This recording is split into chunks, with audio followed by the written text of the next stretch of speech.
지금 평택을 상황을 보니까 단일화는 점점 더 이제 힘들어지지 않는 게 아닌가라는 생각이 드는 게 일단은 여론조사 기관의 그런 보도들이 나오고 있는데 미디어 토마토가 실시한 여론조사에서 보니까 김용남 후보가 28.8%, 유이동 후보가 22.5%, 조국 후보가 22.2%를 얻은 그런 여론조사 결과가 나왔고 인천일보가 한길리서치에 의뢰한 조사 같은 경우에도 김용남 후보가 30.8%, 조국 후보가 23.0%, 유이동 후보가 19.8%를 얻은 것으로 이제 집계가 됐던데 이런 식으로 사실 김용남 후보, 민주당 후보로 쏠림 현상이라는 것이 천천히 나타나게 되면은 김용남 후보 입장에서는 단일화를 결행하기 좀 어려워 보이는 거 아니겠습니까? 김용남 의원은 사실 처음에 단일화 생각도 조금 있었던 거는 같은데 아마 점점 단일화 생각이 없어지고 자기가 그냥 혼자 당선될 수 있다라는 쪽으로 갈 것 같아요.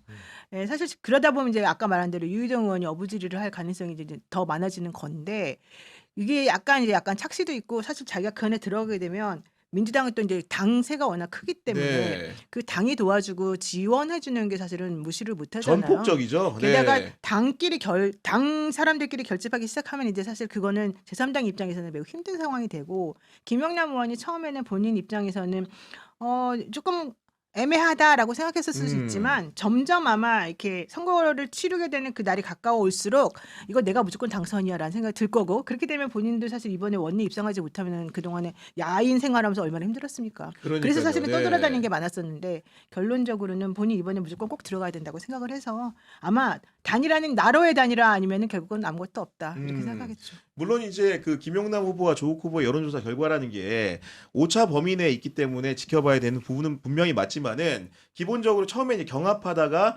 벌어지는 흐름들이 나타나게 되면 그 일당의 후보 같은 경우에는 포기하기 좀 어려운 그런 국면으로 흐르는 게 쉬 있어온 일들 아니겠습니까? 이정주 기자. 그렇죠.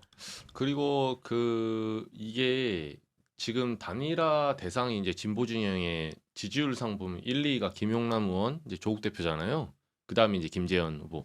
이 세 명이 이제 단일화 대상인데 잘 보시면 이제 김재현 후보 같은 경우는 뭐 그 논외로 하고 왜냐하면 네거티브 전에 뭐 끼어들질 않아요 당초.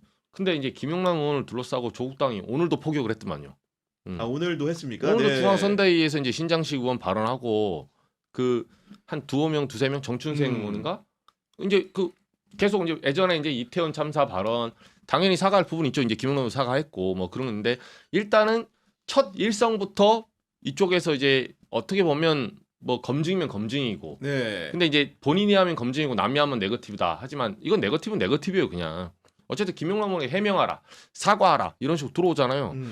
조국 혁신당의 지금 후보들이 조국 대표를 제외하고 나머지가 포격을 하고 있어요 그렇게.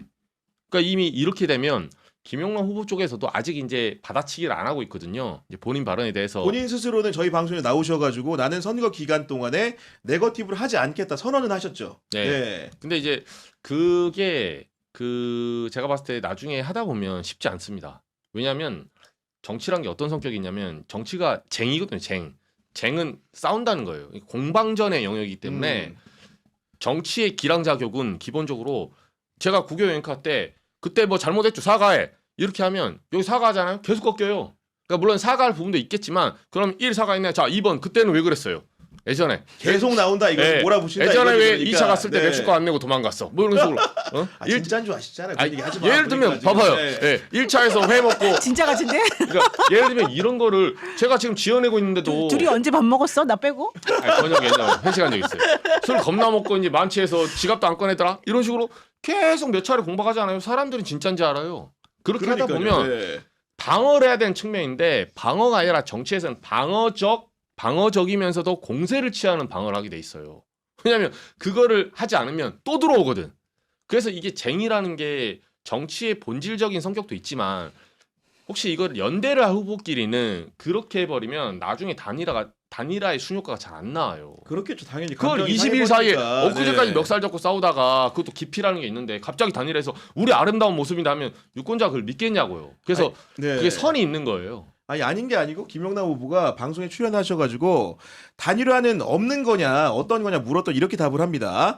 인위적인 정치공학적인 측면에서 그런 것을 논의할 상황은 전혀 아닌 것 같다. 그 얘기는 지금 이제 논의할 이유가 없다라는 거고 말미에는 계속 추궁을 하니까 뭐라고 답하냐면은 단일화의 가능성 극히 낮다고 저는 보고 있습니다. 후보가 이 정도 얘기하면 사실은 지금 생각 없다는 얘기로 솔직히 들리거든요. 어떻습니까? 제가 아는 김영남 의원은 단일화를 할 마음이 전혀 없어 보인다. 아 이런 발언 때도 비춰봤을 때 이런 발언에 그 밑에 깔려 있는 것은 내가 될 것 같다 이런 생각을 지금 하시는 것 같고 계속 얘기하잖아요. 정청래 대표가 단일하지 말라 그랬다. 그러니까 네.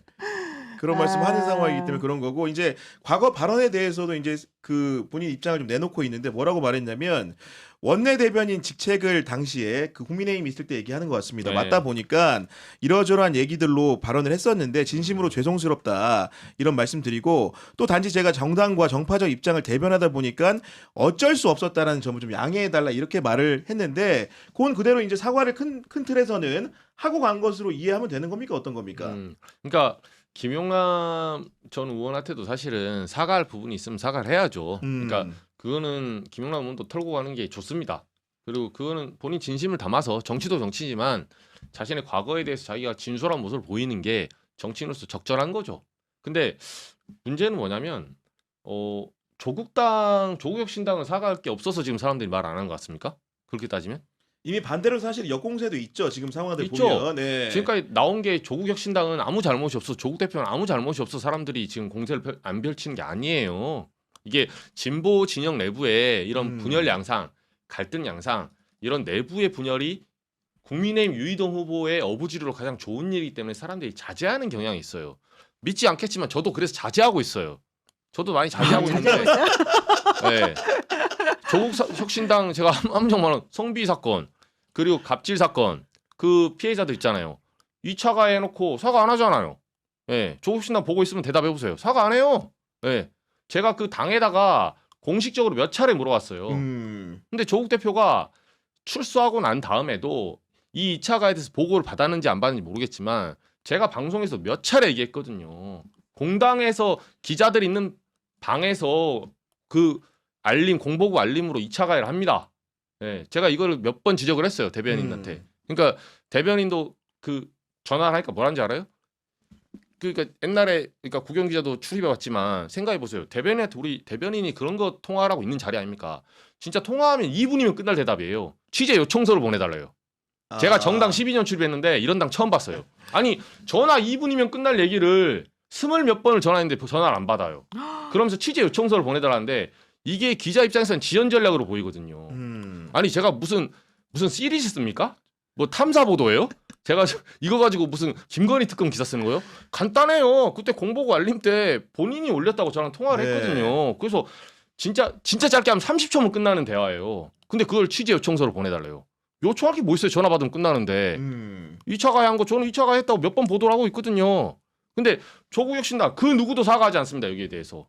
공식적으로. 근데 자기들 당에 대해서 지금 사람들이 몰라서 이런 게 아닙니다. 지금 이거 말고도 수두룩빽빽해요. 근데 이런 부분에 대해서 김용남 전 의원한테는 그렇게 가혹하게 하면서 자기들 잘못해서는 단 한 뼘도 양보 안 하면서 사과할 자격이 있어요? 사과 요구할 자격이 있어요? 근데 어쨌든 간에 이제 또 전국 상황이나 비춰보면은 조국혁신당 같은 경우에도 정당 지지율이 좀 많이 하락한 상황 속에서 만약에 그 본인들의 정당의 대표격인 조국 후보가 나와서 만약에 재보선에 패배를 한다고 한다면은 상당한 상처가 되기 때문에 남은 선거 기간에 사활은 걸 것이고 그건 당선을 위한 사활이 걸릴 것 같은데 좀 어떤 식으로 앞으로 선거운동할 거라고 예측하십니까? 지금 보면은 조국 대표가 사실은 되게 절박하게 선거운동을 하더라고요. 예전의 모습하고는 다르게.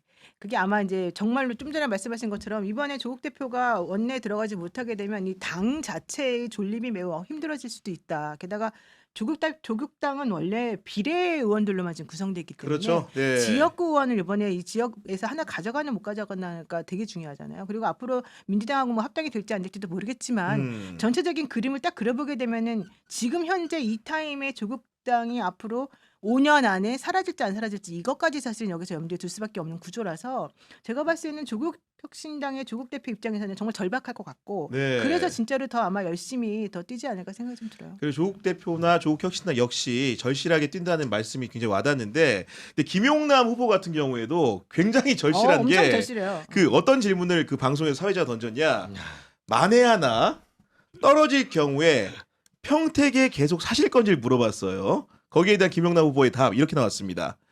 제가 이른바 국회의원 배지 떨어지고 만 10년이 됐는데요. 이번에 또 떨어진다는 걸 전제로 해서 말씀드리기는 그거 자체가 너무 끔찍합니다라는 말을 하더라고. 보니까 정말로 김용남 후보 스스로도 정치 생명에서 10년간 쉬었기 때문에 그죠. 이번에는 필히 당선되겠다 이런 의지가 강한 것 같아요. 그죠. 그러니까 이번에 이제 떨어지더라도 더 좀 김용남 의원에게는 위기인 게 만약에 이번에 떨어지잖아요. 그러면 이번에 김용남 의원이 떨어진다는 거는 둘 중에 한 명, 유이동 의원 아니면 조국 대표가 당선이 된다는 소리예요. 그렇겠죠. 네. 근데 김용남 의원 입장에서는 솔직히 유이동 의원이 되면 이제 분열의 책임을 지는 거고 둘이 단일 안에서 지지 않았냐. 그 일정 부분 책임이 와요. 그리고 조국 대표가 당선되면 이제 더 험난한 길이 열어지죠. 더 험난한 길이 열린다. 어떤 측면에서 그렇습니까? 당연하죠. 김용남 전 후보가 그러니까 전 의원이 지금 네거티브를 당하면서 사과까지 했는데 예를 들면 어떻게 해석이 나오냐면 조국 대표가 이기게 되면 거 봐. 그렇게 정통성 없이 유이재명으로 넘어오니까 결국은 민주당에서 이런 민주주의에서 버림받잖아. 이런 낙인 효과를 받게 돼요, 사실은. 그리고 그런 플레이를 하면서 이 다음에 될지 모르겠지만 조국 혁신당하고 민주당이 합당하잖아요. 예를 들어서 조국 대표가 당선이 된 다음에 이제 합당 움직임까지 갔어요. 예를 들면 합당 돼버리면 김용남 전 의원은 설 곳이 굉장히 좁아질걸요? 거기서 합당까지 돼버리면? 그렇겠죠, 당연히. 예. 네. 그 수순이 몇 개가 있어요. 그러면 역시 합당된 다음에 내부 권력투쟁상 조국 혁신당의 세력이 들어오게 되잖아요. 그럼 파이가 커져요. 그러니까 친문이라는 소위 말해서 파이들. 그 파이가 커지게 됩니다. 그러면 김용남 전 의원이 공천을 받든 이 다음 총선에 나가든 견제를 받으면 더 받지. 그게 비단길이 열리겠냐고요. 상식적으로. 네, 그런 분석을 좀 해주신 그러니까 거고. 이게 다른 당 특히 이제 적대적 관계에 있던 당에 있다가 이 당으로 들어오게 되는 분들이 공통적으로 사실은 겪게 되는 운명이죠.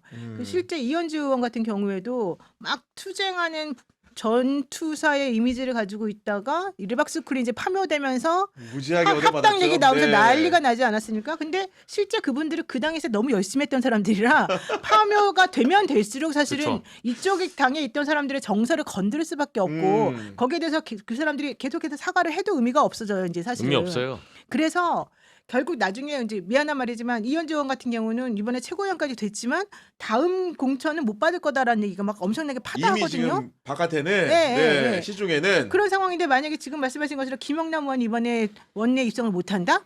지난번에 수원시장 선거할 때 아주 피를 말렸거든요. 네. 그 팀이. 근데 결국 그때도 되게 아주 근소한 차이를 져가지고 자기 입장에서는 너무너무 힘들었었는데 절치부심하고 결국은 당까지 바꿔서 여기 들어왔는데 지금 벌써 당을 몇 번 바꾼 거예요. 그 상황에서 결론적으로는 이 안에 못 들어오고 그런다. 그러면 생각보다 민주당이 그러니까요. 네. 배타적입니다. 이 내부 안에서. 그래서 현실적으로는 아마 생존하기 정치 생명이 끝난다라고 볼 수도 있어요. 그래서 정말 안 되게 되면 위에서 뭔가 좀 얘기가 될지 모르겠지만 내각으로 들어가서 뭔가 해서 다시 한번 뭔가 좀 기사회 생활 기회를 노리지 않는 이상은 힘들 수가 있는 거죠.